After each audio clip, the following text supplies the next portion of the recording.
Kajian Kitab.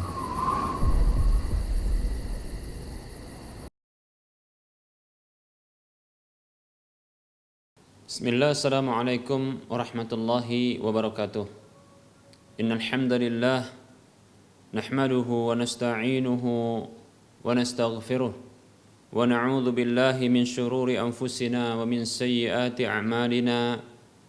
Man yahdihillah fala mudilla lah wa man yudlilhu fala hadiyalah. Wa asyhadu an la ilaha illallah wahdahu la syarika lah. Wa asyhadu anna Muhammadan abduhu wa rasuluhu sallallahu alaihi wasallam. Qala Allah tabaraka wa ta'ala, ya ayyuhalladzina amanu taqullaha haqqa tuqatih wa la tamutunna illa wa antum muslimun. Ya ayyuhan nasu taqu rabbakumul ladzi khalaqakum min nafsin wahidah wa khalaqa minha zawjaha wa bassa minhuma rijalan katsiran wa nisaa'a wattaqullaha alladzi tasaaluna bihi wal arham innallaha kana 'alaikum raqiba.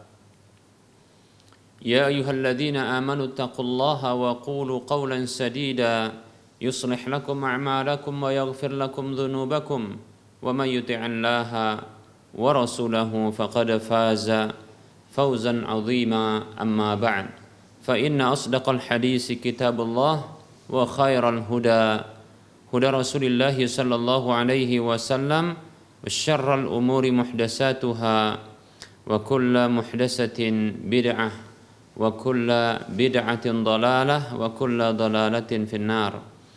Alhamdulillah, kita bersyukur kepada Allah Subhanahu wa taala yang senantiasa memberikan kebaikan dan kenikmatan kepada kita. Selawat dan salam kita ucapkan untuk nabinya Muhammad sallallahu alaihi wasallam. Semoga Allah Subhanahu wa taala senantiasa memberikan taufik kepada kita agar kita senantiasa berada di atas ketaatan kepada Allah dan Rasulnya sampai Allah Subhanahu wa ta'ala mencabut nyawa-nyawa kita. Para muslim rahimani wa rahimakumullah, para pemirsa Rosyad TV dan para pendengar Radio Medan Mengaji di mana saja Anda berada. Alhamdulillah, kita masih membahas tentang pembahasan hal-hal yang bisa mengurangi dan mengikis tauhid, keimanan dan keislaman seorang hamba. Di antara hal yang bisa mengurangi tauhid, keimanan dan keislaman seorang hamba adalah al-bid'ah. Sebagaimana yang kita jelaskan pada pertemuan yang lalu, bahwa kita akan terus mengingatkan tentang definisi bid'ah ini, baik itu secara bahasa maupun secara istilah syar'i. Bahwa bid'ah secara bahasa bukanlah yang diinginkan bid'ah secara syar'i. Bid'ah secara bahasa bukanlah yang dimaksudkan oleh Nabi sallallahu alaihi wasallam di dalam ungkapan beliau, fa inna kulla bid'atin dhalalah. Sesungguhnya setiap bid'ah itu adalah kesesatan. Bid'ah secara bahasa adalah segala sesuatu yang dibuat baru, yang tidak ada contoh sebelumnya. Ini bid'ah secara bahasa. Maka itu mencakup apa saja, baik itu dalam urusan dunia maupun dalam urusan agama. Namun yang dimaksudkan oleh Nabi Shallallahu Alaihi Wasallam tatkala beliau mengucapkan kalimat bid'ah, dan itu diiringkan dengan celaan, kesesatan dan ancaman, sesungguhnya itu menunjukkan bid'ah dengan makna syar'i, yaitu segala keyakinan, ucapan, perbuatan maupun tindakan meninggalkan yang dengannya dinyatakan sebagai beribadah kepada Allah Subhanahu wa taala sementara tidak ada satu dalil pun dari Al-Quran maupun hadis Nabi SAW yang menunjukkan pensyariatannya. Ini adalah bid'ah yang dimaksudkan oleh Nabi SAW di dalam sabda-sabda beliau yang beliau iringkan dengan celaan, dengan vonis kesesatan, demikian pula dengan ancaman-ancaman keburukan. Baik para muslim rahimani wa rahimakumullah. Kenapa bid'ah ini begitu buruk sampai-sampai Nabi SAW itu menyatakan sebagai bentuk kesesatan? Kenapa bid'ah begitu dicela? Para muslim rahimani wa rahimakumullah, sesungguhnya bid'ah merupakan bentuk tandingan di dalam hukum Allah Subhanahu wa taala, di dalam ketetapan Allah Subhanahu wa taala. Sesuatu yang tidak dinyatakan baik oleh Allah Subhanahu wa taala, baik itu dalam Al-Quran maupun lewat lisan Rasulullah SAW, lantas dinyatakan sebagai hal yang baik dan dimasukkan ke dalam agama, diadopsi dalam agama ini.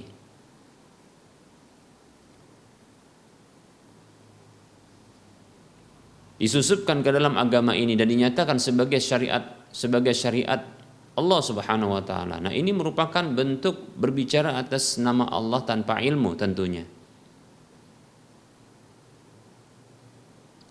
Dan ini merupakan bentuk tandingan bagi Allah Subhanahu wa taala di dalam hukum dan ketetapan Allah Subhanahu wa taala. Demikian para muslim rahimani wa rahimakumullah. Dan itu merupakan tuduhan kepada Allah Subhanahu wa taala bahwa Allah belum menyempurnakan agama ini. Menuduh Allah Subhanahu wa taala belum menyempurnakan agama ini. Atau barangkali dia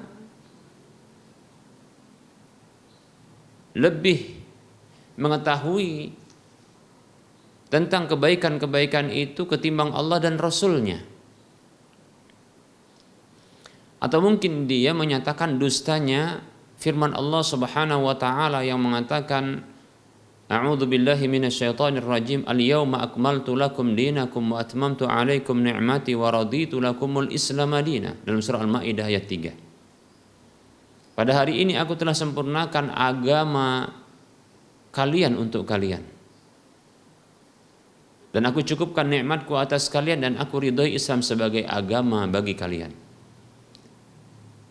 Lewat ayat ini Allah Subhanahu wa taala menegaskan bahwa Islam itu adalah agama sempurna, agama kenikmatan dan agama keridhaan. Baik para muslim rahimani wa rahimakumullah. Sesuatu yang telah sempurna maka tidak butuh kepada tambahan dan tidak butuh juga kepada pengurangan. Nah, seseorang yang membuat bid'ah dalam agama ini, baik itu keyakinan, perkataan, perbuatan, atau bentuk meninggalkan, yang dia nyatakan itu sebagai bentuk ibadah kepada Allah dan kebaikan, padahal tidak ada dalil syar'i baik Al-Quran maupun hadis Nabi SAW yang menunjukkan hal tersebut. Sungguh dia telah menyangka bahwasanya Islam ini belum sempurna, karena dia merasa butuh untuk ditambah.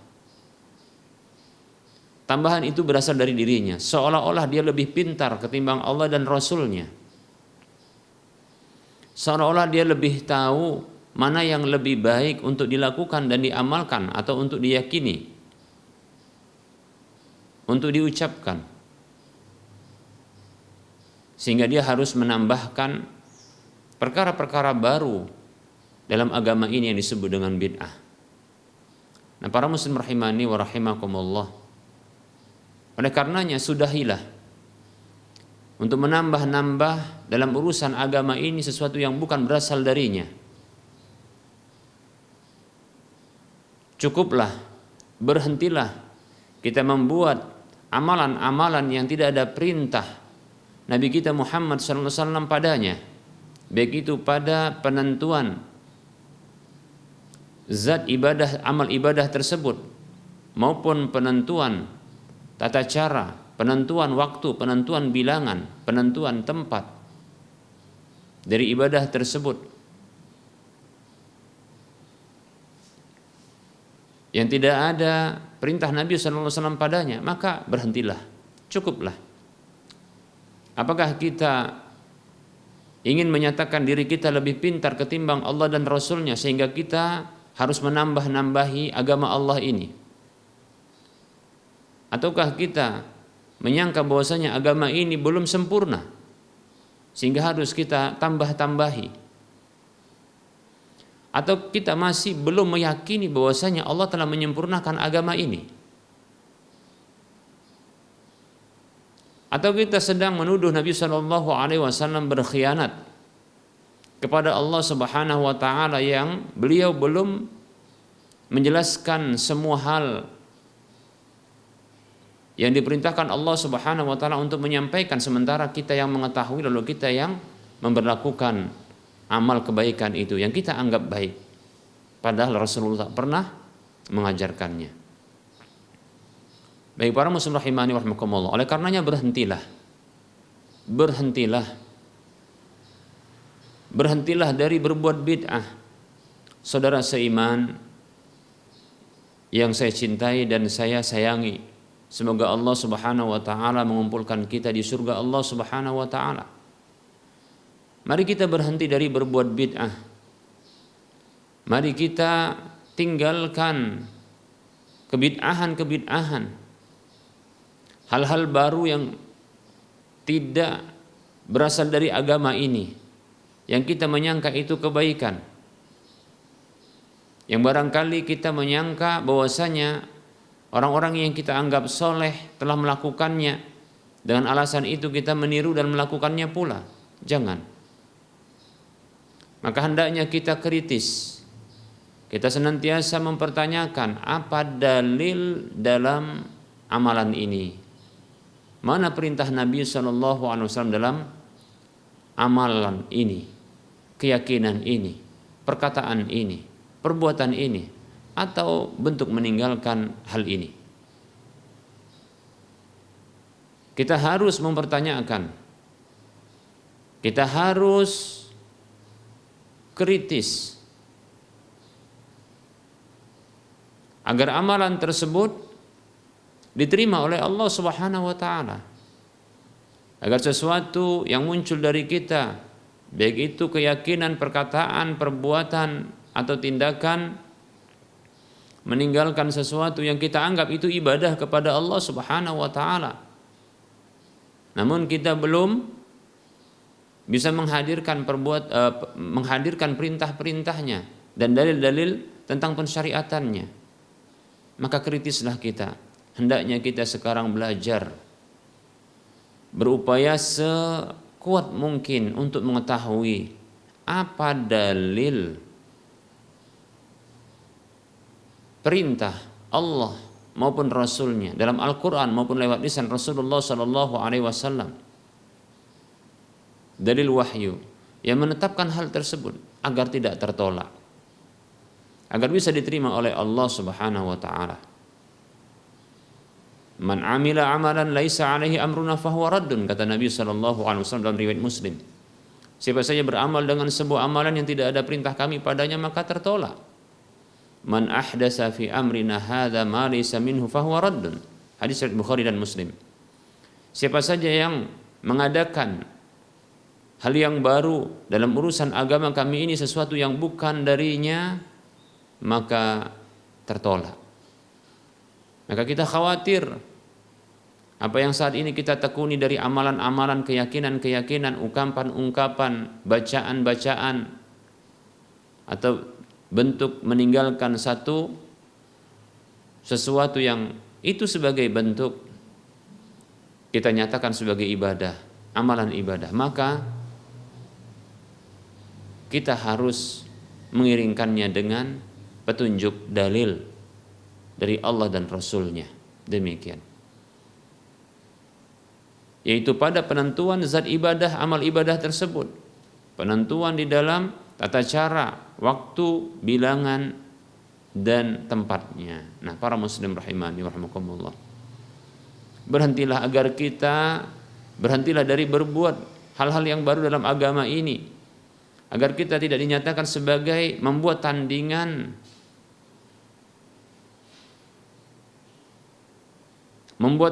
bagi Allah di dalam syariatnya. Demikian. Agar kita tidak terjatuh ke dalam bentuk menuduh Allah Subhanahu wa taala belum menyempurnakan agama ini, atau kita masih meragukan Allah Subhanahu wa taala telah menyempurnakan agama ini, atau kita tertuduh sebagai orang yang menganggap kita lebih pintar, lebih tahu tentang kebaikan ketimbang Allah dan Rasulnya, atau kita menuduh Nabi kita Muhammad SAW telah berkhianat, tidak menyempurnakan agama ini, tidak menjelaskan apa yang telah Allah Subhanahu wa taala embankan kepada beliau. Al-Imam Malik rahimahullahu taala, Malik ibnu Anas mengatakan, mani btada'a fil islami bid'atan yaraha hasanatan faqad za'ama anna Muhammadan sallallahu alaihi wasallam khana ar-risalata lianna Allah ta'ala yaqulu al-yawma akmaltu lakum dinakum fama lam yakun yawma idzin dinan fala yakunu al-yawma dinan. Kata Al-Imam Malik rahimahullahu ta'ala, yang beliau nyatakan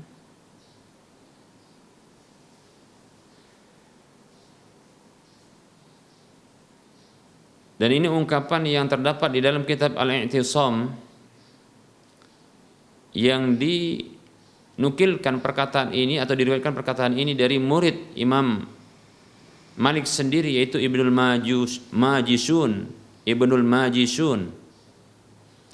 Imam Malik mengatakan, mani btada'a fil islami bid'atan, siapa saja yang membuat kebid'ahan dalam Islam ini, yaraha hasanatan, yang dia memandang kebid'ahan itu sebuah kebaikan, faqad za'ama anna Muhammadan sallallahu alaihi wasallam khana risalat, maka sungguh dia telah menyangka bahwa Nabi Muhammad sallallahu alaihi wasallam itu telah berkhianat terhadap kerasulannya. Lianna Allah yaqulu, dikarenakan Allah Ta'ala berfirman, al-yawma akmaltu lakum dinakum, pada hari ini aku telah sempurnakan agama kalian untuk kalian. Maka Islam telah sempurna, agama Islam telah sempurna. Lalu dibuat satu bid'ah yang disangka baik, yang diduga baik, maka ia telah menuduh Nabi Muhammad SAW telah berkhianat terhadap kerasulannya. Demikian. Karena Allah telah menyempurnakan agama ini, para muslim rahimani wa rahimakumullah. Allah telah menyempurnakan agama ini.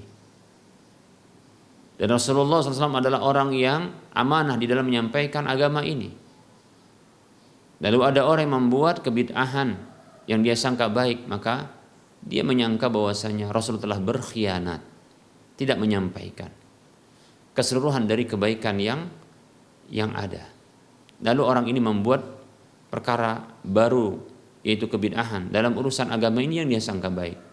Atau dia menuduh, atau dia telah menyangka dirinya telah sampai kepada satu derajat lebih tinggi ketimbang Rasulullah SAW, karena dia mengetahui kebaikan-kebaikan yang tidak diketahui Nabi SAW.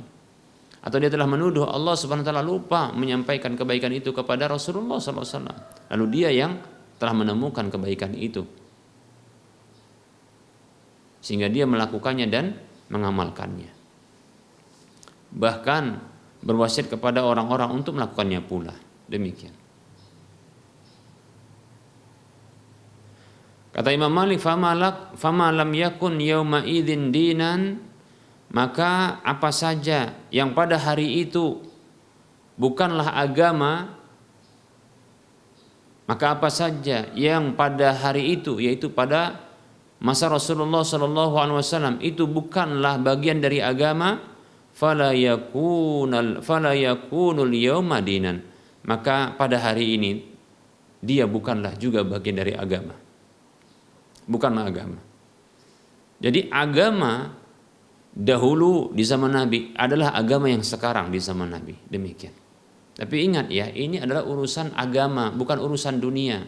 Kembali kita katakan ya, jangan sampai ada di antara kita yang mengatakan kalaulah demikian maka kembali saja ya kalian ini kepada masa Nabi, ya naik unta, ya pakai sorban, pakai baju gamis, jubah, ya kita katakan itu adalah urusan dunia, yaitu pakaian, sorban itu urusan dunia. Begitu juga kendaraan itu urusan dunia. Ya, walaupun agama kita mengaturnya, seperti berpakaian tidak boleh ya membuka aurat, pakaian tidak boleh menampakkan sebagian aurat atau menutup sebagian aurat. Berpakaian tidak boleh pakaian yang transparan, ya. Pakaian tidak boleh pula dia pakaian yang syuhrah, yang menunjukkan bahwasanya dia berbeda dari yang lainnya. Pakaian itu tidak boleh juga meniru kebiasaan orang-orang kafir. Pakaian itu juga tidak boleh ketat sehingga membentuk aurat, demikian. Ya. Tapi adapun bentuk pakaiannya tidak mesti jubah, tidak juga mesti harus pakai sorban, demikian. Berkendara juga tak mesti harus dengan unta, demikian. Tak juga harus di atas ya padang pasir. Nah, ini urusan dunia para muslim rahimani rahimakumullah. Mohon untuk dipahami. Bukanlah ketika dikatakan dahulu itu dinyatakan agama oleh Nabi SAW, maka sekarang pun kita ya tidak boleh menambah-nambahnya, harus seperti dahulu cara beragama, seperti Nabi SAW beragama dan para sahabatnya beragama. Bukan maksudnya kita kembali dengan model hidupnya mereka dalam urusan dunia, tidak ya. Suasana kearab-arapan ya, dengan unta, dengan jubah, demikian. Tidak mesti, ya. Bukan seperti itu yang diinginkan, tapi yang diinginkan adalah ya ketetapan-ketetapan syar'inya, apa saja yang terkait dengan urusan agama dan ibadah itu, ya, maka ini jangan dikarang-karang, jangan dibuat baru, jangan disusupkan ke dalamnya sesuatu yang bukan darinya, demikian. Itu maksudnya. Seperti itu. Baik para muslim rahimani wa rahimakumullah.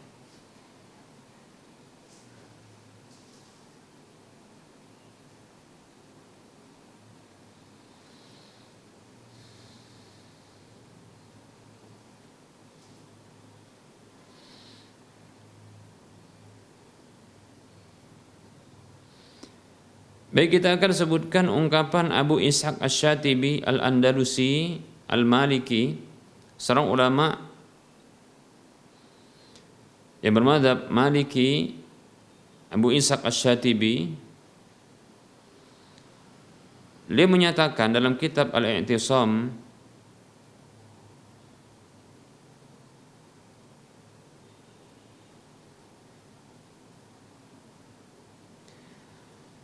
al-mubtadi'u innama mahsulu qawlihi bilisani halihi aw maqalihi inna syari'ata lam tatimma wa annahu baqiya minha asya'u yajibu aw yustahabbu istidrakuha li'annahu law kana mu'taqidan likamaliha wa tamamiha min kulli wajhin lam yabtadi' wala istadraka 'alaiha. Dia mengatakan seorang yang berbuat bid'ah sesungguhnya kesimpulan dari perkataan lisannya,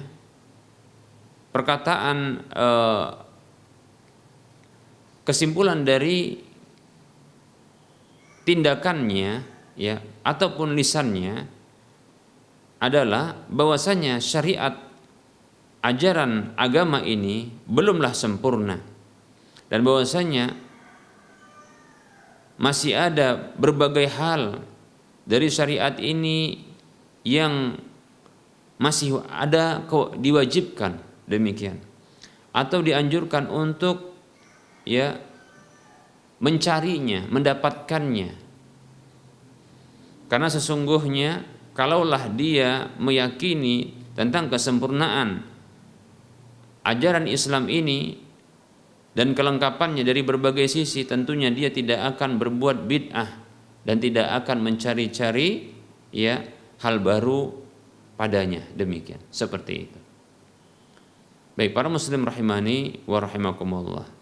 Ya tentu ini seperti yang kita katakan. Ya. Ini seperti yang kita katakan.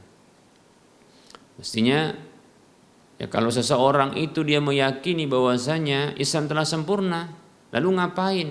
Untuk apa dia membuat hal-hal baru dalam agama ini? Cukup dia belajar saja. Mana firman Allah yang memerintahkan dengan perintah-perintah lalu dia kerjakan. Mana hadis Nabi SAW yang memuat tentang amalan-amal maka dia kerjakan, dia lakukan, dia laksanakan, seperti itu. Adapun di luar dari itu maka dia tidak melakukannya. Mestinya demikian kalau dia yakini Islam ini telah sempurna. Nah, ketika dia membuat hal baru dalam agama yang bukan berasal darinya, baik itu pada penentuan zat amal ibadah tersebut, baik itu penentuan tata caranya, bilangannya, waktunya dan tempatnya. Ketika dia buat hal yang baru ini menunjukkan bahwa dia ini meyakini bahwa Islam itu belum sempurna. Berarti bertentangan dengan firman Allah Subhanahu wa taala dalam surah Al-Maidah ayat 3 itu, "Al-yauma akmaltu lakum dinakum wa atmamtu 'alaikum ni'mati wa raditu lakumul Islam madinah." Allah mengatakan pada hari ini aku telah sempurnakan agama kalian untuk kalian dan aku cukupkan nikmatku atas kalian dan aku ridhai Islam sebagai agama bagi kalian. Demikian, ya. Baik, oleh karenanya berhentilah ya kita berbuat bid'ah. Berhentilah dari kita melakukan hal-hal baru dalam urusan agama ini, demikian. Berhentilah kita. Ya. Andaikan kita cinta kepada Nabi kita Muhammad SAW, maka bukti cinta itu adalah mengikuti beliau saja. Ya. Dan tidak merasa pintar dari beliau SAW.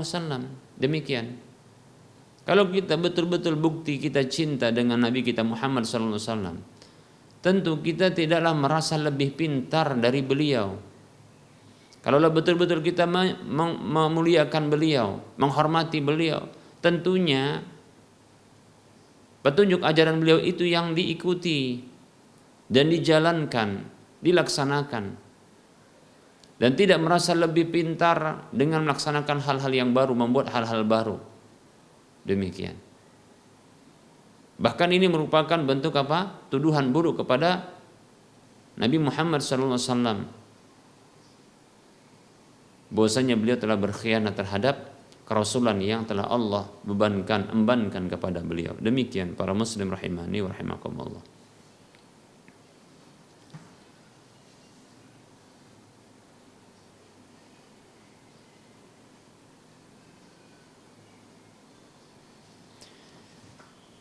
Baik para muslim rahimani wa rahimakumullah. Imam Abu Ishaq Asy-Syatibi yang bermadzhab Maliki menyebutkan tentang adanya ijma' para salaf dahulu, para ulama salaf dahulu dari kalangan para sahabat tabi'in dan orang-orang setelah mereka, yaitu ijma' kesepakatan atas celaan terhadap kebid'ahan dan menyatakan buruknya kebid'ahan tersebut.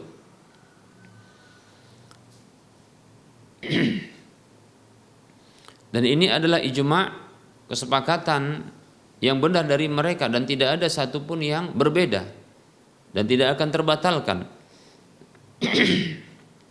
Maka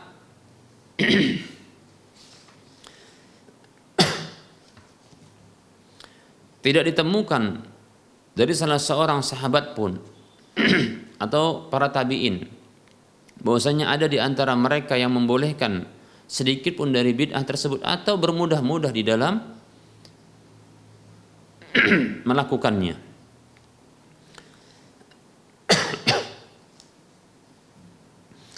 Bahkan ya Abdullah bin Umar radhiyallahu anhuma ya pernah menyatakan kullu bid'atin dhalalatun wa in ra'aha an-nasu hasanatun. Wa in ra'aha an-nasu hasanah.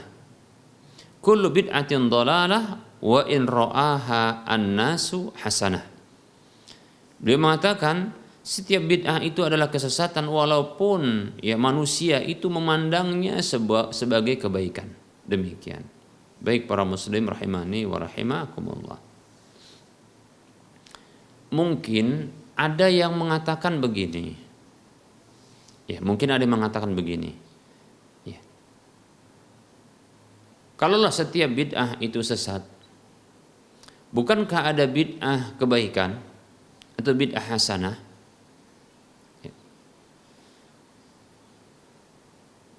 Di mana Umar radhiyallahu anhu pernah mengatakan ni'matil bid'atu hadhihi, ya, ni'matil bid'atu hadhihi,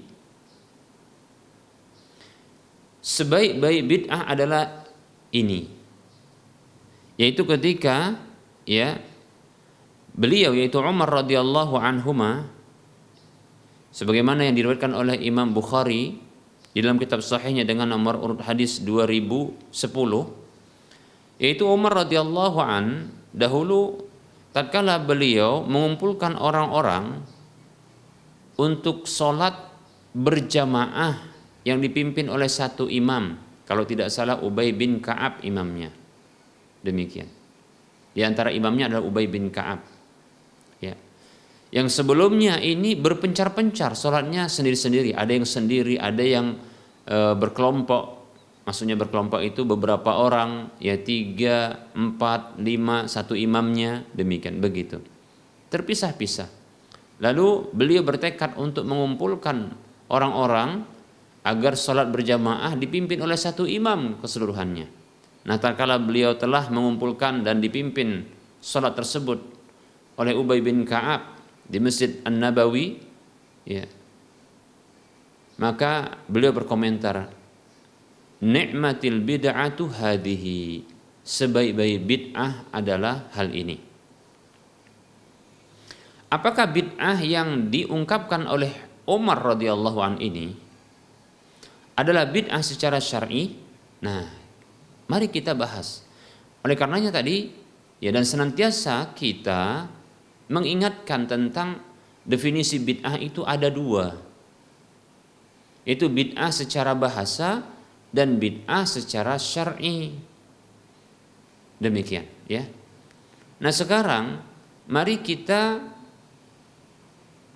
lihat apakah bid'ah yang diinginkan atau yang diucapkan oleh Umar ini ketika beliau mengungkapkannya radhiyallahu anhu.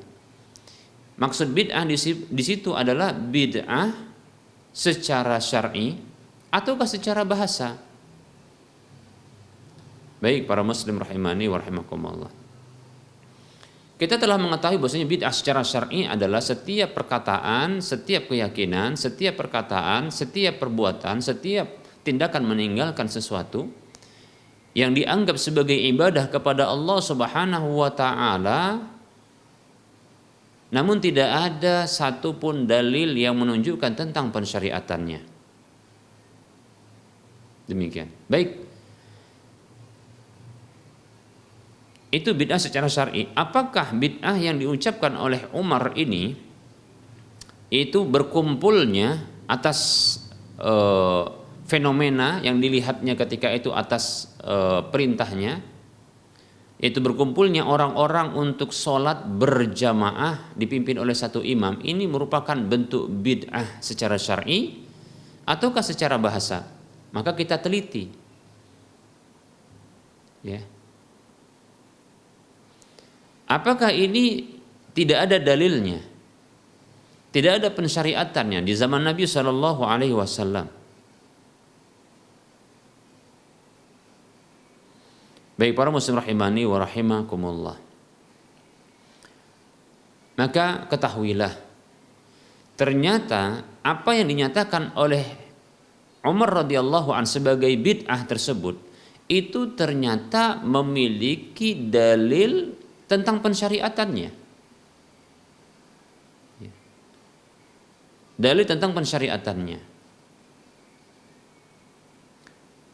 Di mana Imam Bukhari rahimahullahu ta'ala menyatakan di dalam kitab sahihnya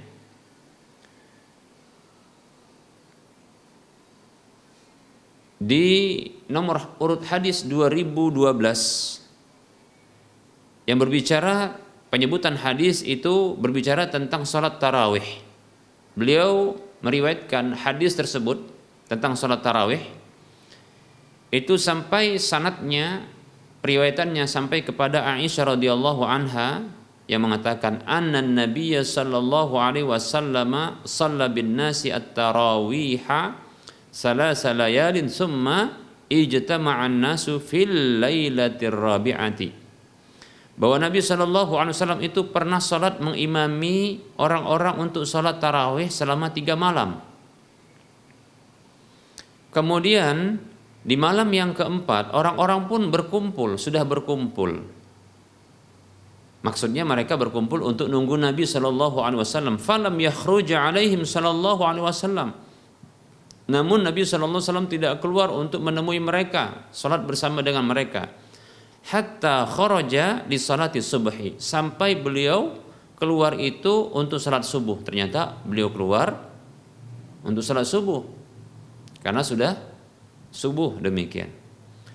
Falamma qadal fajra aqbala 'alan nasi, tatkala beliau menyelesaikan salat subuh fajar, salat fajar, maka beliau, kebiasaan beliau adalah menghadap kepada jamaah, ya, makmum, orang-orang yang hadir di situ. Fatasyahada, beliau bertasyahud, asyhadu an la ilaha illallah, yaitu ini ungkapan hendak berbicara, berkhutbah. Summa qala, kemudian beliau bersabda, amma ba'du, adapun kemudian, fa innahu lam yakhaf alayya makanukum walakinni khashitu an tufrada alaikum fata'jizu anha. Kata beliau, ya, Adapun kemudian, maka sesungguhnya, ya, posisi kalian itu tidaklah mengkhawatirkanku. Akan tetapi yang aku khawatirkan adalah salat itu diwajibkan atas kalian, sehingga kalian pun tidak mampu untuk melakukan. Maka perhatikan. Inilah alasan mengapa Nabi Shallallahu Alaihi Wasallam tidak melanjutkan, ya, salat tarawih kembali, karena apabila dilakukan secara rutin, apabila dilakukan secara terus menerus, beliau khawatirkan ini akan diwajibkan oleh Allah Subhanahu Wa Taala, sementara beliau ini termasuk dikarenakan beliau adalah orang yang dijadikan Allah Subhanahu wa taala sebagai peletak syariat, ya, pemberlaku syariat. Maka Rasulullah Shallallahu alaihi wasallam tidak keluar, ya. Namun selama 3 malam Rasulullah memimpin sholat jamaah, sholat para sahabat, sholat malam, sholat tarawih.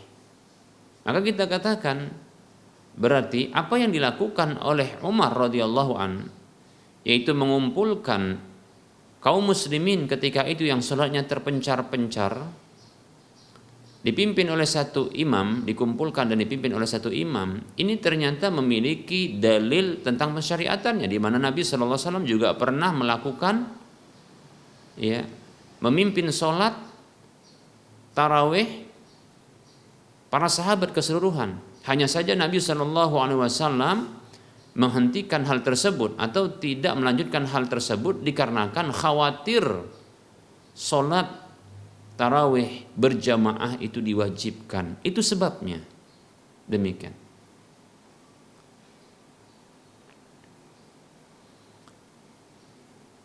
Dan itu berlanjut sampai kekhalifahan Abu Bakar radhiyallahu an, sampai di awal-awal masa kekhilafahan Umar radhiyallahu an. Maka Umar radhiyallahu an memandang bahwasanya penghalang untuk diwajibkannya sholat tarawih berjamaah itu sudah tidak ada.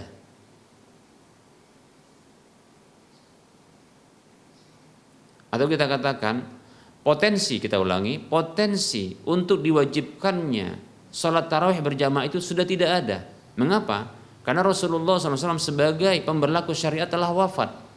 Maka Umar radhiyallahu an ingin mengembalikan petunjuk Nabi Shallallahu Alaihi Wasallam ini untuk kembali diberlakukan, yaitu sholat tarawih berjamaah yang pernah Rasulullah dahulu lakukan, dipimpin oleh Rasulullah SAW. Sholat berjamaah, sholat tarawih berjamaah di masjid seperti itu, dipimpin oleh satu imam yaitu Rasulullah dahulu. Umar radhiyallahu memandang demikian.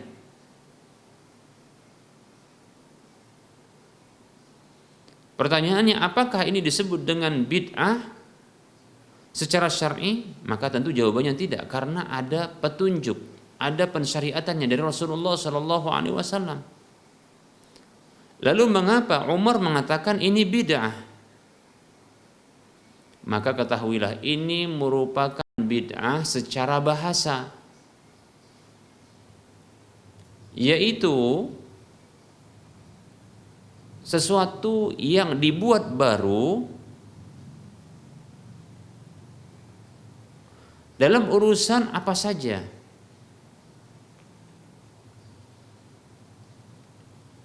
Yang sesungguhnya ini merupakan, ya, bid'ah yang baru dibuat dalam urusan, ya, ketetapan kenegaraan sebagai khalifah.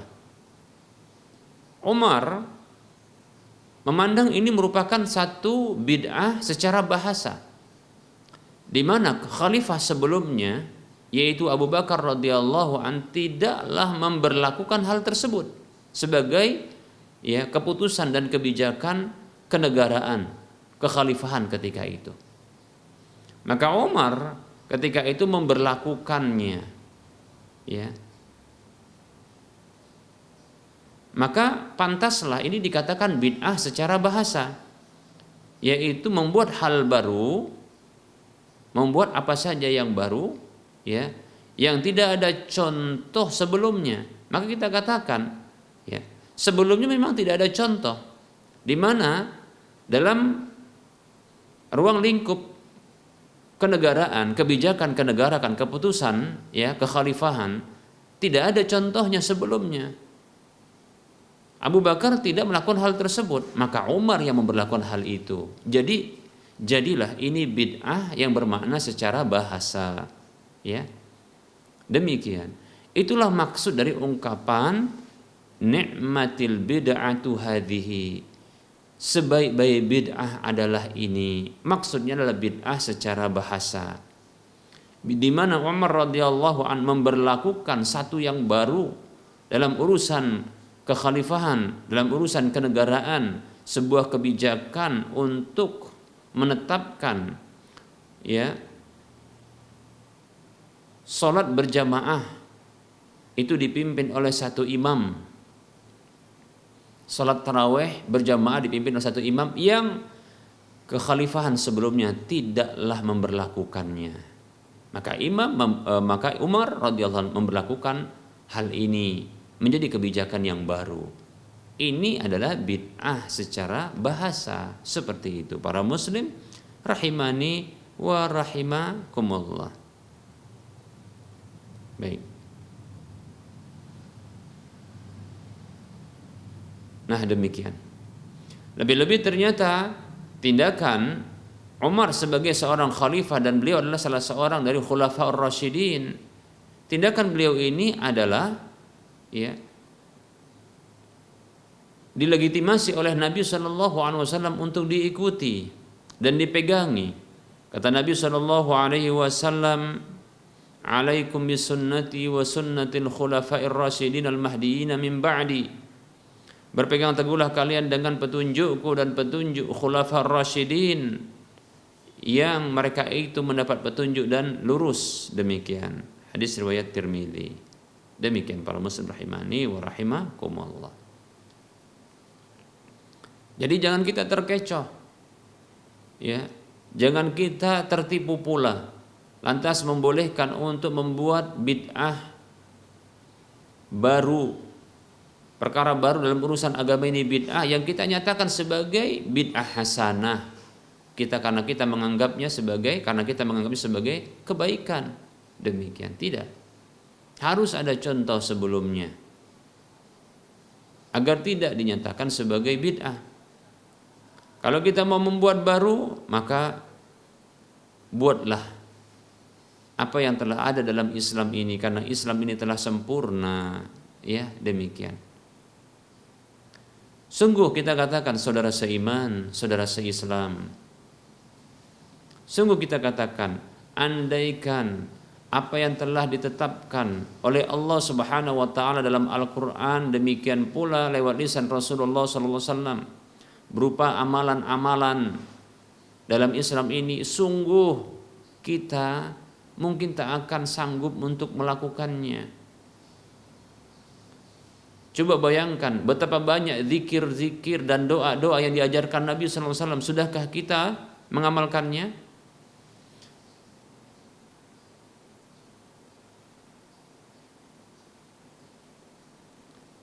Coba bayangkan atau coba pelajari, ya, salat sunnah Nabi Shallallahu Alaihi Wasallam, coba pelajari. Kemudian apakah kita sudah melakukannya? Begitu banyaknya salat tersebut. Kemudian puasa yang diajarkan oleh Nabi Shallallahu Alaihi Wasallam, apakah kita sudah melakukannya? Demikian. Lalu untuk apa kita membuat hal-hal baru dalam urusan agama ini?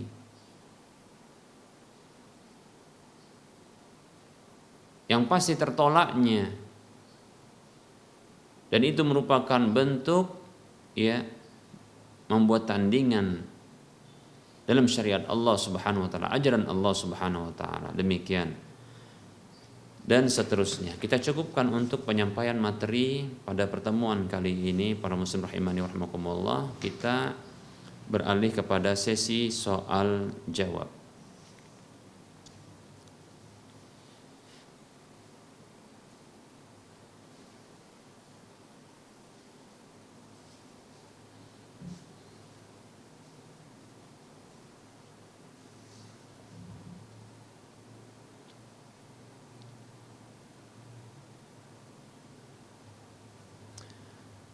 Ada pertanyaan dari saudara kita.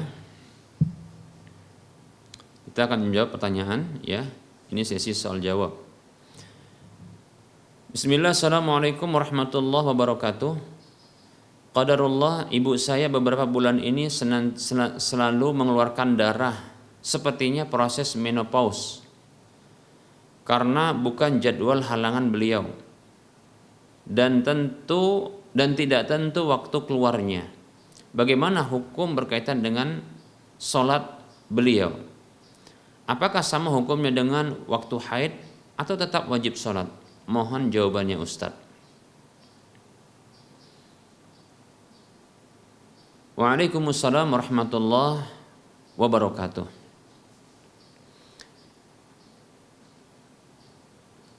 Darah yang keluar dari kemaluan wanita maka itu ada 3 jenisnya sebagaimana yang disebutkan oleh para ulama, ya.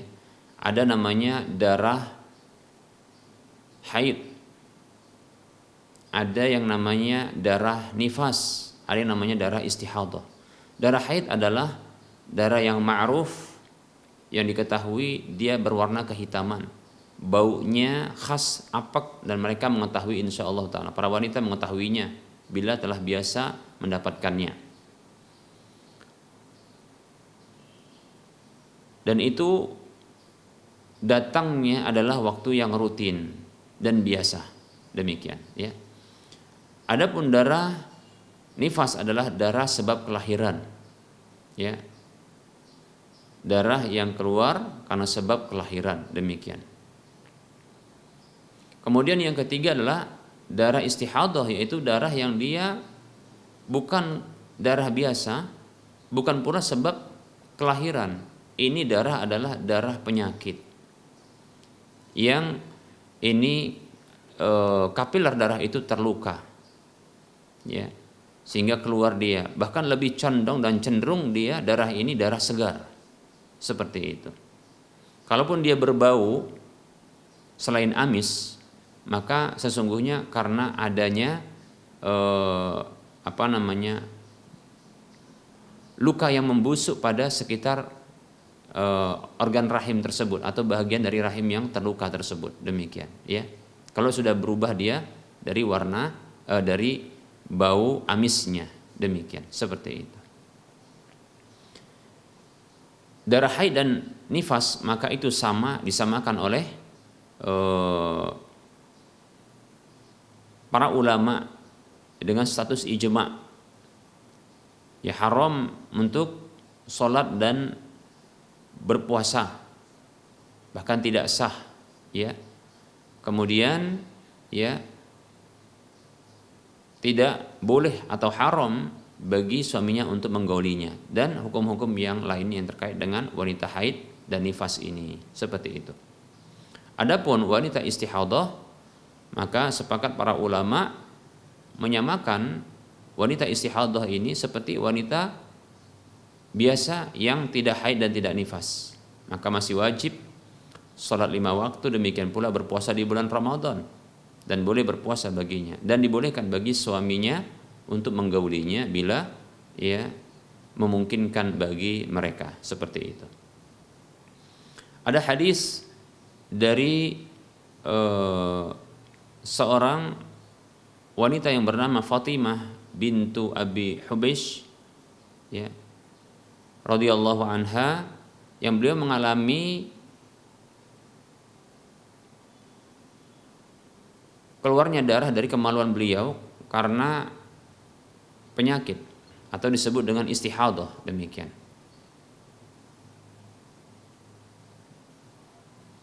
Maka Rasulullah bersabda kepadanya, "Idza kana damul haidhi fa innahu damun aswadu yu'raf." Apabila darah tersebut adalah darah haid, maka sesungguhnya darah tersebut berwarna kehitaman dan, ya, dia dikenal, ya, ma'ruf darahnya. Bagi wanita itu ma'ruf, ya, seperti itu. Maka kata Nabi sallallahu alaihi wasallam, "Fa'amsiki 'anis salati", maka tahanlah dari salat, artinya jangan salat, demikian. Begitu juga puasa, ya. Fa idza kana al-akharu, namun apabila fa idza kana al-akharu, kalau lain darahnya, ya, bukan kelahiran tapi darahnya ini darah istihadah, ya, maka Rasulullah fatawaddai, maka berwudulah, ya. Fatawaddai, maka berwudulah, kemudian wasalli, dan salatlah. Fa innama huwa irqun, karena itu adalah, ya, dalam yang lain damun irqun, ya, yaitu darah irq, yaitu darah yang keluar dari kapiler darahnya karena terluka, demikian. Hadis riwayat Abu Daud dan yang lainnya. Ya. Nah, kasus yang ditanyakan oleh saudara kita ini, maka pertama sekali adalah mintakan kepada sang ibu untuk mengenali darah itu. Apakah itu darah haid yang biasa dikenali oleh ibu tersebut? Ya, yaitu darahnya kehitaman, baunya khas, yang ibu itu barangkali karena usianya pun sudah tua karena mendekati menopause, ya. Maka insya Allah paham, ya. Bila darah tersebut ternyata ya dia bukanlah darah yang kehitaman, ya, begitu juga bukanlah darah, ya, yang biasa, bukan kehitaman, bukan biasa. Dan dalam kasus yang ditanyakan tadi tidaklah datang di waktu haid, demikian. Namun perlu kita ketahui bisa jadi memang, ya, kacaunya, ya, kedatangan kemunculan darah haid ini karena sebab dan faktor tertentu, bisa jadi seperti mengkonsumsi obat-obat tertentu, ya, atau bisa jadi juga seperti faktor hendak menopause seperti ini sehingga jarang-jarang dia, ya, bahkan dia keluar di selain waktu yang biasa. Maka cukup, ya, dengan mengenali bukan dari waktunya, tapi dari, ya, tekstur darah, warnanya, ya, kemudian aromanya, seperti itu, ya. Nah, bila ternyata dikenali ini seperti darah haid, maka hukum itu adalah darah haid. Maka ketika itu, ya, tidak boleh untuk sholat, ya, dan tidak boleh untuk berpuasa, ya, dan sang suami tidak boleh untuk menggauli, demikian. Bila masih punya suami tentunya, ya. Namun apabila ini darahnya, ya, ternyata darahnya tidak berwarna kehitaman. Ketika darahnya tidak berwarna kehitaman, ya, aromanya juga bukanlah aroma, ya, darah haid, bahkan mungkin lebih berwarna, ya, segar, begitu juga bau amis, maka ketahuilah ini kemungkinan besar adalah, ya, istihadhah, ya, sang ibu tersebut mengalami istihadhah, maka masih wajib untuk sholat, masih wajib untuk melakukan puasa Ramadan atau boleh melakukan puasa-puasa sunat, ya, begitu juga boleh untuk melakukan sholat sunat, demikian, ya. Dan bila memiliki suami maka suaminya masih boleh untuk menggaulinya, demikian jika memungkinkan. Tapi kata Rasulullah, fatawaddai, berwudulah. Jadi setiap kali hendak sholat maka berwudu. Wallahu ta'ala alam, semoga bermanfaat.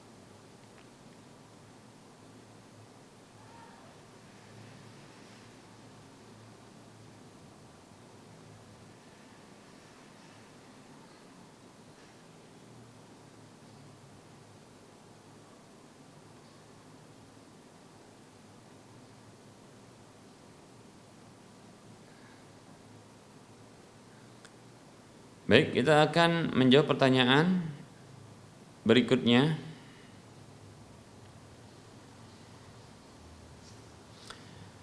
Assalamualaikum warahmatullahi wabarakatuh. Bismillah.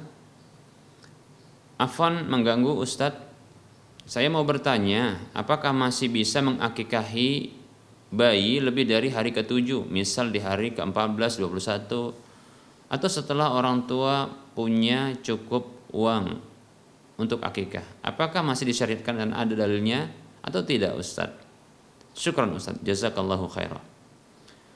Waalaikumsalam warahmatullahi wabarakatuh. Afwan wa anta fajazakallahu khairan. Ya, untuk di hari yang ke-14 atau 21 ketika tidak mampu untuk mengakikahi di hari yang ke-7, maka demikian, ya. Ya, masih disyariatkan berdasarkan hadis yang dihasankan oleh Syekh Al-Albani rahimahullahu taala, al-aqiqatu tudbahu, Rasulullah bersabda, al-aqiqatu tudbahu li sab'in au li arba'a asyrata au li ihda wa 20 atau kama qala sallallahu alaihi wasallam. Rasulullah SAW bersabda, akikah itu disembelih di hari ke-7 atau di hari yang ke-14 atau di hari yang ke-21. Demikian, ya. Seperti itu. Untuk selebihnya, maksudnya untuk lewat daripada ini, di hari ini, lewat dari hari-hari ini, yaitu 14 dan 21, maka para ulama berbeda pendapat. Ada yang membolehkan, seperti contohnya dari mazhab Syafi'i, membolehkan untuk diakikahi sebelum anak itu baligh. Demikian, seperti itu. Ya. Bahkan ada pendapat yang mengatakan boleh, ya, sang anak itu pun sendiri mengakikahinya ketika nanti dirinya telah dewasa. Begitu. Ya. Baik, namun wallahu taala alam, ya, hadis yang dihasankan oleh Syekh Al-Albani rahimahullahu taala ini barangkali, ya, ini bisa untuk diberlakukan lebih cepat, demikian, ya. Yaitu di hari yang ke-14 atau yang ke-21 hari dari kelahiran sang jabang bayi. Ya, demikian. Bila bayinya laki-laki maka dianjurkan untuk 2. Bila bayinya perempuan maka dianjurkan untuk 1. Kata Nabi sallallahu alaihi wasallam, ya. Anil ghulami syatani mukafiatani wa anil jariyati syatun. Atau kama qala sallallahu alaihi wasallam. Untuk bayi laki-laki 2 kambing yang sepadan. Untuk bayi perempuan maka, ya, 1 kambing saja, demikian, ya. Wallahu taala a'lam.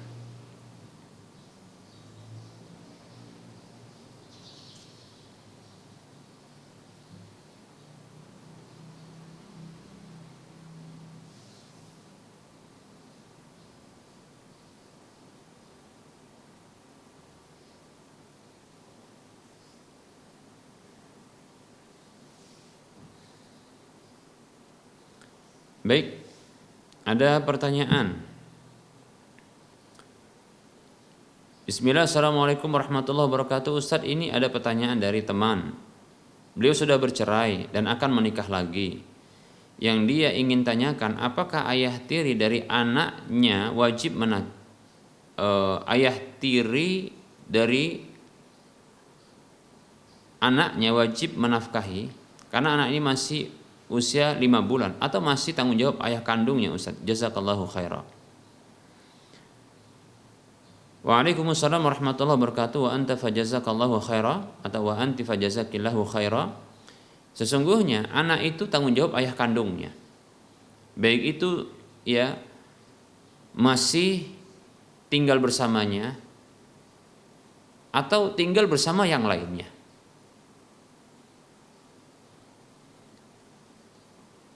Walaupun telah berpisah dengan ibunya atau belum berpisah dengan ibunya. Demikian, ya. Yaitu sang laki-laki ini yang memiliki anak, ya. Ini wajib untuk menafkahi sang anak. Jadi seorang laki-laki yang memiliki anak kandungnya, anak dari hasil tulang sulbinya, anak dari nasabnya, ya, maka wajib baginya untuk menafkahinya dimanapun anak itu berada tinggalnya, ya. Baik itu bersama dirinya atau bersama dengan yang lainnya, wajib baginya untuk menafkahinya. Baik itu, ya, sudah berpisah atau bercerai dengan ibu kandungnya, yang barangkali si bayinya ini itu tinggal bersama atau anaknya tinggal bersama ibunya yang sudah bercerai, ya, dengan dirinya atau bersama dirinya, demikian, seperti itu. Wajib, ya. Itu tanggung jawabnya, ya. Bahkan berdosa apabila dia menyia-nyiakannya. Kata Nabi SAW, kafa bil mar'i isman an yudayyi'a man yaqut. Cukuplah seseorang itu berdosa, ia menyia-nyiakan orang yang menjadi tanggungannya. Demikian, ya. Orang yang dia berikan qutnya, yaitu apa? Nafkahnya. Tanggung jawab nafkahnya itu ada di pundaknya, ya dia sia-siakan maka dia berdosa. Demikian ya. Wallahu taala a'lam.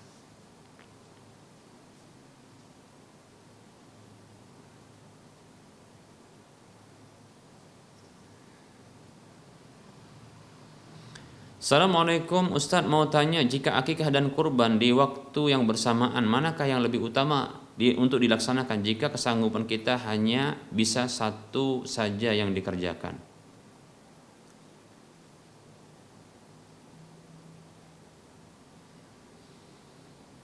Waalaikumsalam warahmatullahi wabarakatuh.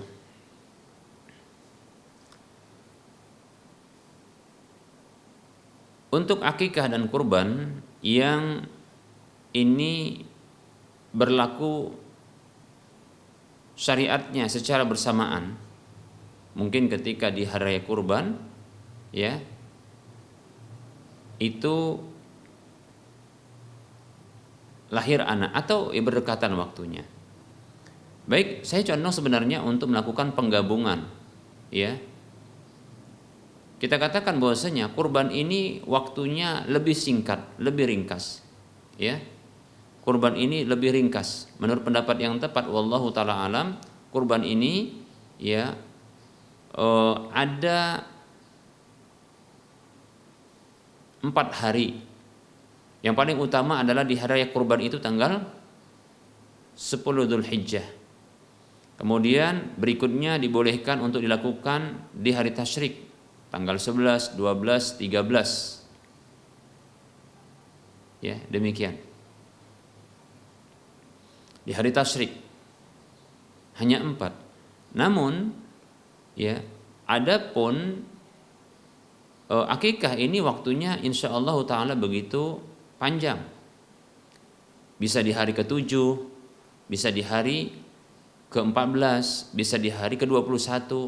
Bagi yang berpendapat seperti pendapatnya Imam Asy-Syafi'i madzhab Syafi'i rahimahumullah ya, rahimahullahu taala, maka silakan untuk akikah ketika nanti ya mampu sebelum anak itu baligh.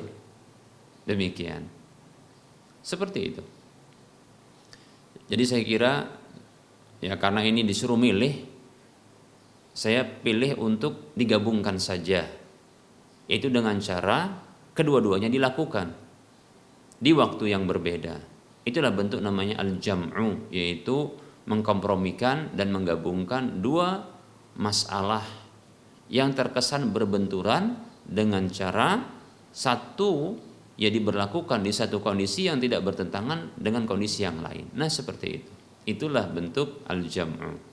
Silakan, kalau saya condong lakukan lebih dahulu kurban. Ya. Kurban karena waktunya ya begitu mendesak dan waktunya sempit. Nah, ada kaidah yang disebutkan oleh para ulama, yaitu untuk mendahulukan ya ibadah yang waktunya sempit. Ya. Kemudian ya dilakukan ibadah yang lain ya di waktu yang lapang, seperti itu. Ya, jadi mendahulukan ibadah yang sempit ketimbang ibadah yang lapang waktunya. Demikian. Kita ulangi, mendahulukan ibadah yang sempit waktunya ya, mendahulukan ibadah yang sempit waktunya ya ketimbang ibadah yang lapang waktunya. Waktu yang lapang, ibadah yang waktunya lapang tersebut bisa dilakukan di waktu yang lain. Wallahu taala a'lam.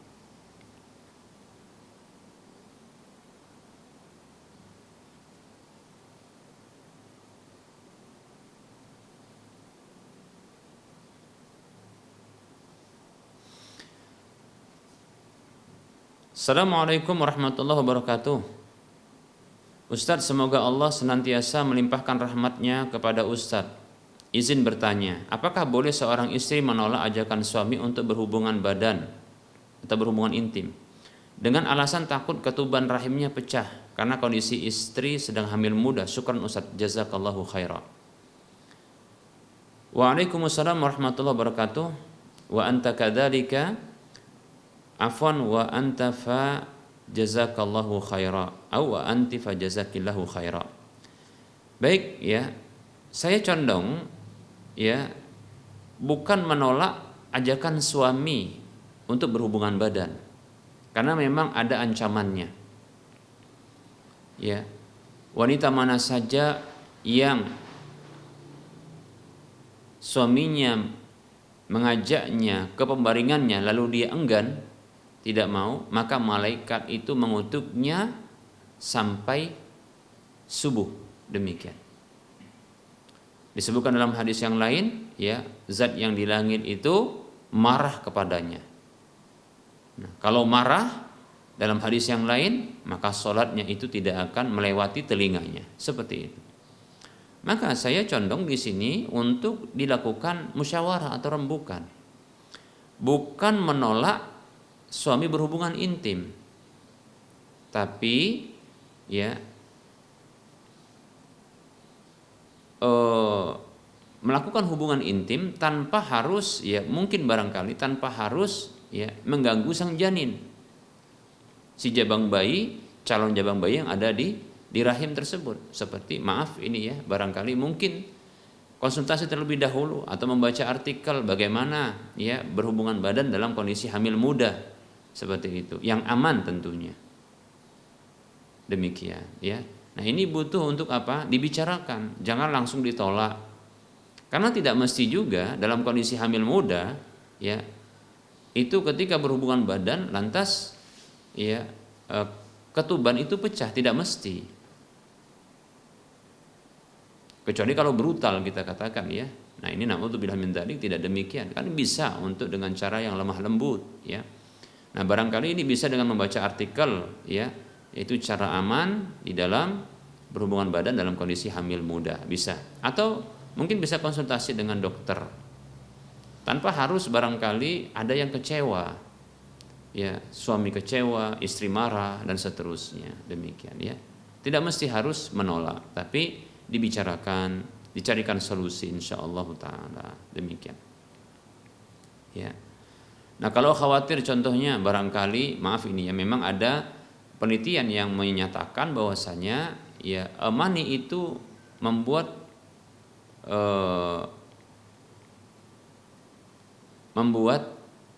apa namanya atau mengganggu ya posisi bayi dalam rahim itu. Demikian ya, dia membuat kontraksi katanya. Maka ini bisa contohnya melakukan dengan azal, yaitu mengeluarkan mani di luar kemaluan istri. Demikian, seperti itu ya, tanpa harus maaf ini ya, untuk dikeluarkan di dalam rahim agar tidak terganggu ya dengan kontraksinya ya, kontraksi bayi tersebut. Wallahu taala a'lam.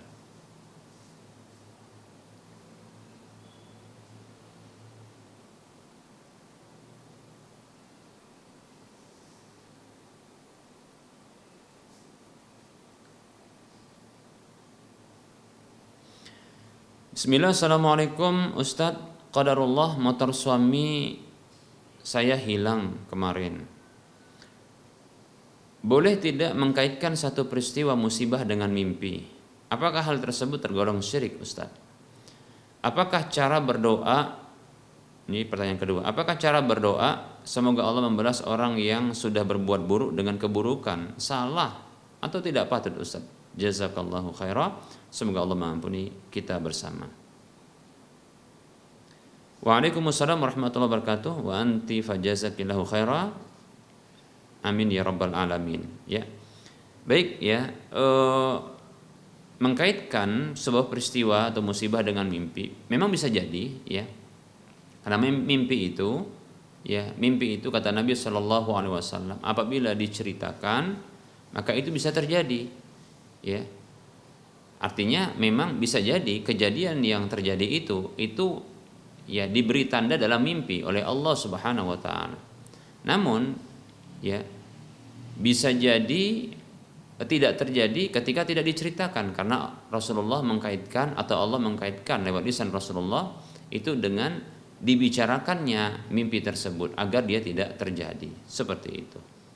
Namun apakah ini bisa dikaitkan? Ya barangkali tinggal lihat saja ya, mungkin seseorang yang pernah bermimpi buruk lantas dia cerita lalu terjadi, ya sangat mungkin Ya, seperti itu ya. Jadi Nabi SAW ya mengajarkan kepada kita apabila kita bermimpi maka janganlah menceritakannya, demikian. Nah, apabila menceritakannya maka itu akan terjadi seperti itu ya. Kemudian tentang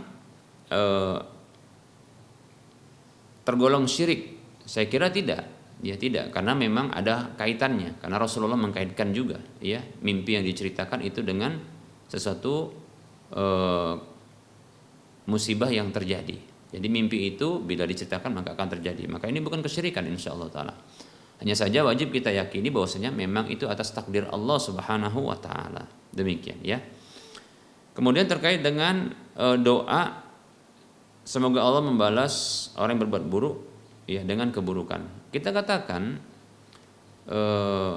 sebenarnya berdoa seperti ini sah-sah saja, boleh-boleh saja. Hanya saja ini bukan perkara yang afdol. Ya. Boleh kita berdoa dengan demikian, boleh, tapi ini bukan perkara yang afdol. Yang afdol adalah mendoakan ya orang yang mencuri tersebut dengan hidayah. Keuntungannya adalah ya, pertama, kalau orang tersebut dapat hidayah, maka bisa jadi dia akan mengembalikan harta yang dicurinya. Kan untung jadinya, kan begitu. Yang kedua adalah keuntungannya ya, tidak ada korban-korban yang lainnya ya dari pencuriannya karena dia sudah bertobat darinya. Seperti itu, bisa dipahami? Nah, demikian. Oleh karenanya sebaiknya doakan kebaikan, doakan hidayah. Seperti itu. Bukan doakan keburukan. Kalau doa keburukan kita katakan ya orang tersebut akan mendapatkan keburukan ya. Kemudian bisa jadi dia belum meninggalkan ya sifat buruknya tersebut yaitu mencuri, maka bisa jadi dia akan mencari korban berikutnya, bahkan mungkin dari keluarga kita yang lainnya. Bahkan kita kembali akan jadi korban berikutnya pula. Seperti itu, ya. Maka sebaiknya berdoalah ya untuk kebaikan. Berdoa kebaikan untuk saudara-saudara kita atau siapa saja, demikian, ya. Yang terbaik itu adalah membalas keburukan dengan kebaikan. Ya, kalau membalas keburukan dengan keburukan itu mah biasa, ya. Tapi membalas keburukan dengan kebaikan, nah ini luar biasa. Yang kurang ajar adalah membalas kebaikan dengan keburukan, nah ini yang kurang ajar, ya. Demikian ya, wallahu taala a'lam.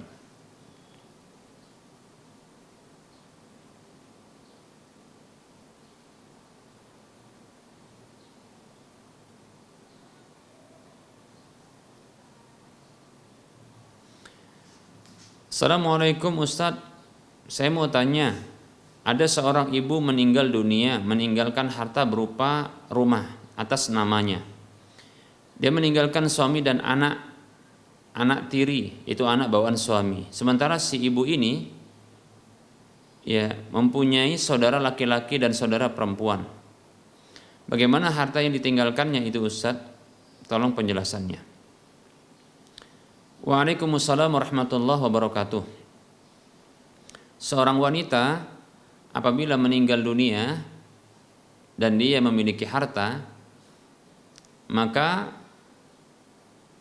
ahli warisnya adalah di antaranya orang tuanya.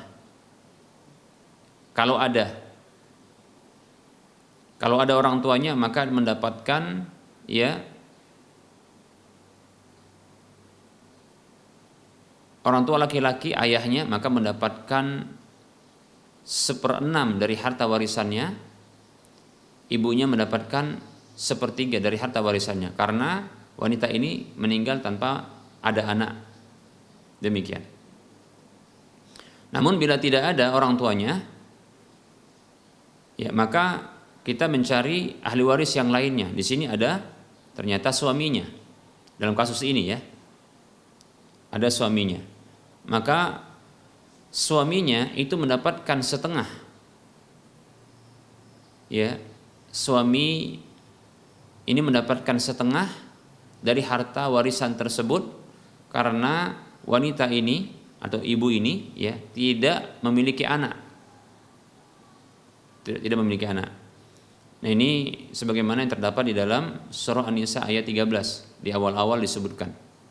Ya. Demikian, ya.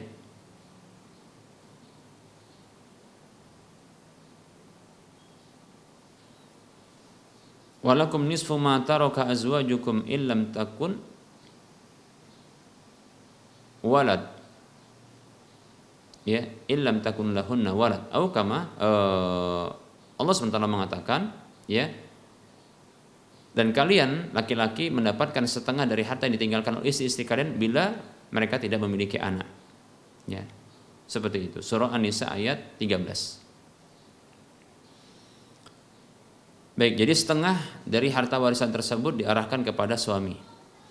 Adapun anak-anak bawaan suami, maka ini tidak mendapatkan dari harta ibu tiri mereka, karena mereka sama sekali bukan ahli waris.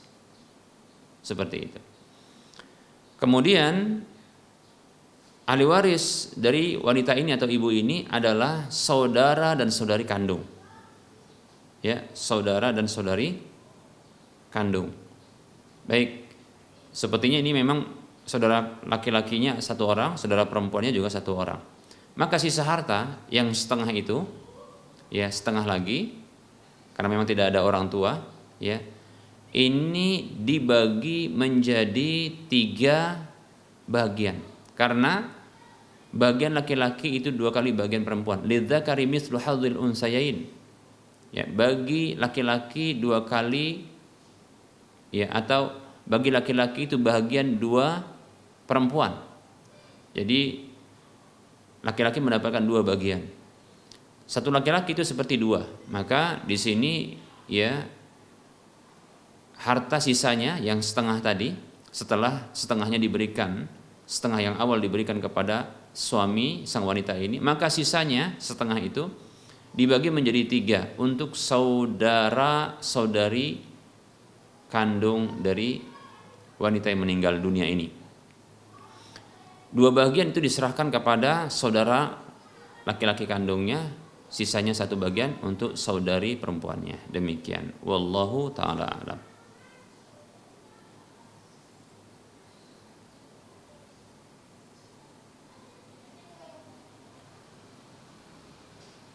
Baik para muslim dan muslimah, para hadirin, para pemirsa Rosa TV dan para pendengar Radio Medan Mengaji di mana saja Anda berada, kita cukupkan untuk kajian kita pada pertemuan kali ini karena waktu telah mendekati waktu masuknya sholat zuhur untuk wilayah Medan dan sekitarnya. Oleh karenanya kita cukupkan terlebih dahulu. Insyaallah ta'ala kita akan lanjutkan di hari-hari berikutnya insyaallah ta'ala. Tentunya dalam penyampaian ini ada kesalahan dan kekeliruan serta kekurangan. Kepada Allah saya mohon ampun, kepada para pemirsa dan para pendengar sekalian saya mohon maaf. Wassallallahu ala Muhammad wa ala alihi wa ashabihi ajma'in. Subhanakallahumma wa bihamdika asyhadu an la ilaha illa anta astaghfiruka wa atubu ilaika walhamdulillahi rabbil alamin. Wassalamualaikum warahmatullahi wabarakatuh.